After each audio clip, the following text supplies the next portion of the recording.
आज हमारे साथ सुप्रीम कोर्ट और इलाहाबाद हाई कोर्ट के मशहूर अधिवक्ता प्रशांत खाना जी हैं, जी। जिन्होंने यूपी अपार्टमेंट एक्ट और यूपी रेरा के कई सारे केसेस लड़े हैं। किसी भी इलेक्टेड एओए का टेन्यूर कितना होता है? अगर हम बाईलॉज की बात करें तो उसमें 1 साल लिखा हुआ, जी तो वो 1 साल कब से काउंट होता?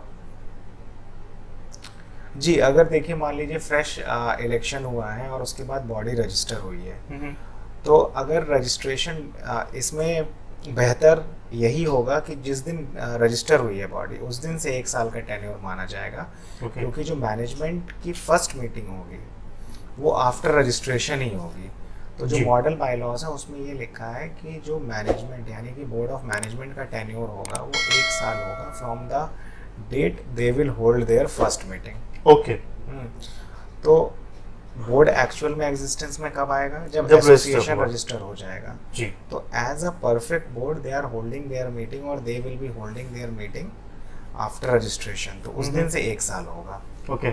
जो दूसरी एक कंफ्यूजन लोगों को होती है कि 1 साल होने के बाद पीछे वाले बोर्ड के पास कोई पावर नहीं होती डिसीजन लेने के लिए। तो ऐसा बिल्कुल भी नहीं है, क्योंकि मैंने जैसा पहले भी बताया किसी भी बोर्ड का जो टेन्योर शुरू होता है वो उस दिन से होता है जबकि बोर्ड अपनी पहली मीटिंग कर लेता है। जी। तो यानी कि जब तक अगला इलेक्शन नहीं होगा और अगला बोर्ड जब तक अपनी पहली मीटिंग नहीं कर लेगा तब तक पिछला बोर्ड लगातार चलता रहेगा। अब ये सोसाइटी का प्रॉब्लम है या बोर्ड का प्रॉब्लम है कि वो विद इन 1 ईयर इलेक्शन कराकर अगला बोर्ड बना पाता है कि नहीं बना पाता। पर जस्ट बिकॉज कि प्रीवियस बोर्ड या एग्जिस्टिंग बोर्ड अपना 1 साल का टेन्योर क्रॉस कर गया है तो इसका ये मतलब नहीं कि वो कालातीत हो चुका है या फिर टाइम बार्ड हो चुका है और अब वो कोई डिसीज़न नहीं ले सकता।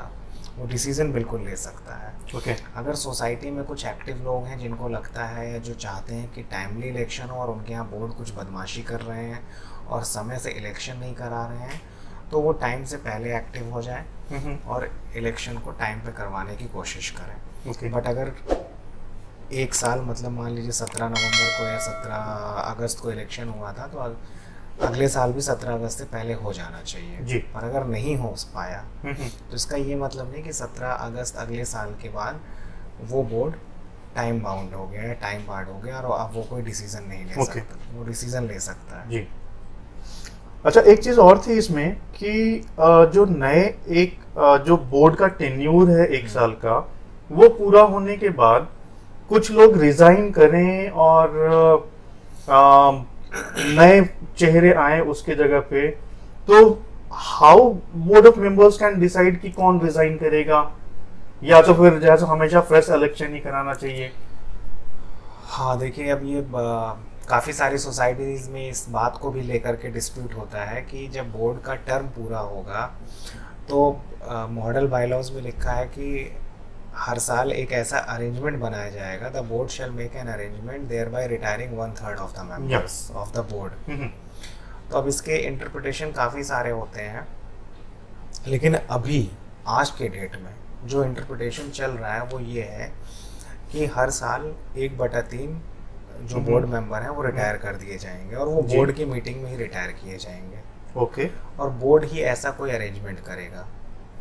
तो अरेंजमेंट जो होगा वो आर्बिट्रेरी नहीं होना चाहिए, बल्कि कि एक प्रिंसिपल्ड होना चाहिए। वॉलंटरी होना चाहिए। हाँ नहीं, मतलब एक आपको कोई ना कोई पहले से टर्म्स बनाने पड़ेंगे, रूल्स बनाने पड़ेंगे कि on the basis of which it can be determined कि अमंगस्ट एंटायर बोर्ड कौन इंटरेस्टेड नहीं है। अच्छा।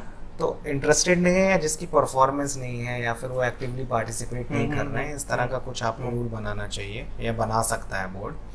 तो आमतौर पे इस पे जो सबसे नॉन आर्बिट्रेरी या जो लोग ज़्यादा फॉलो करते हैं वो यही होता है कि जैसे आपकी बोर्ड मीटिंग साल में 10 कॉल हुई, तो अगर उसमें कुछ लोग अटेंडेंस में नहीं आते हैं तो अटेंडेंस से किसी भी सिस्टम में देखिए, चाहे स्कूल हो हाँ या फिर जॉब हो, उसमें अटेंडेंस एक जो है ऐसा पैमाना या रूल माना गया है कि अगर कोई अटेंड नहीं कर रहा है that means he is not interested जी। या फिर वो एक इनडिसिप्लिन्ड स्टूडेंट है या एम्प्लॉय है।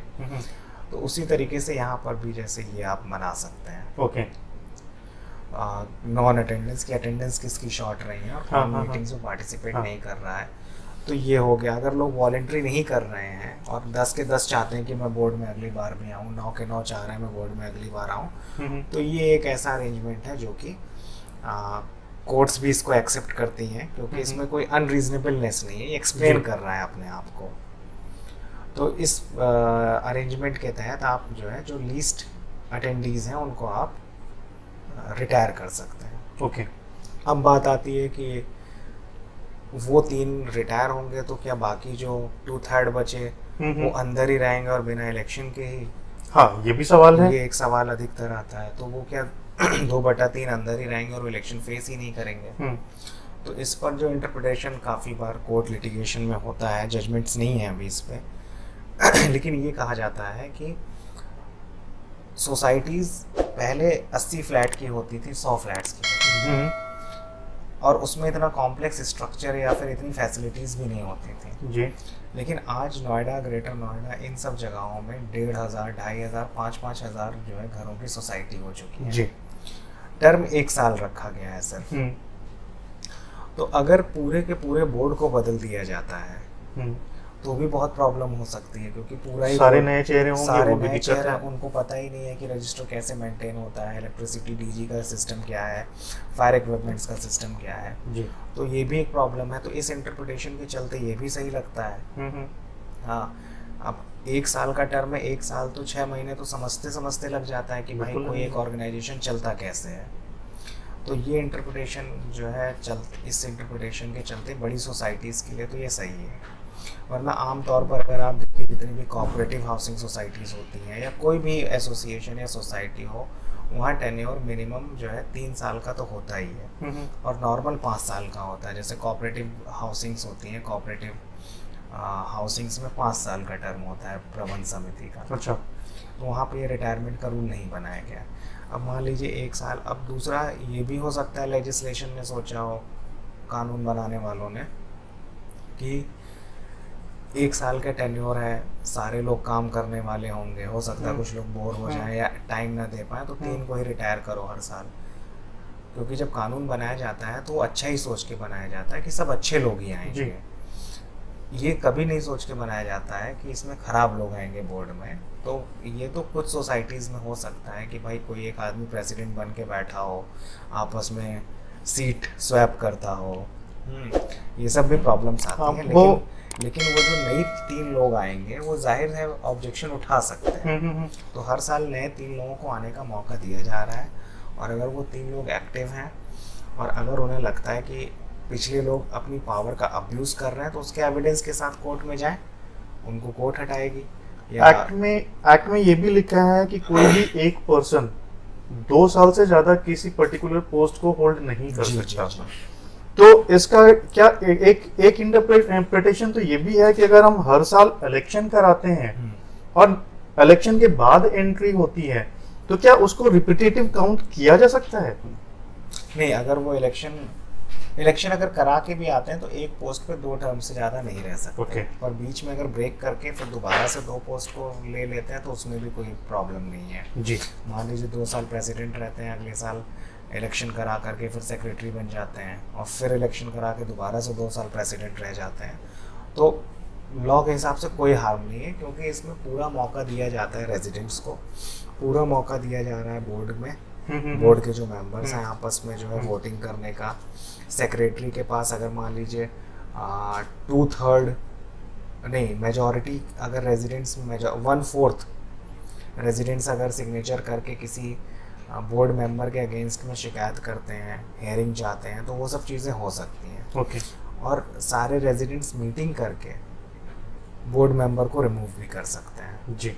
उसमें भी वही होगा, कोरम होना चाहिए, और कोरम कंप्लीट नहीं है तो फिर मेजॉरिटी का कोरम एक्चुअली चाहिए इसमें, 51% से ज़्यादा। ठीक है, ठीक है। एवे के बारे में आपने बहुत अहम जानकारियाँ दी, उसके लिए आपका बहुत बहुत धन्यवाद।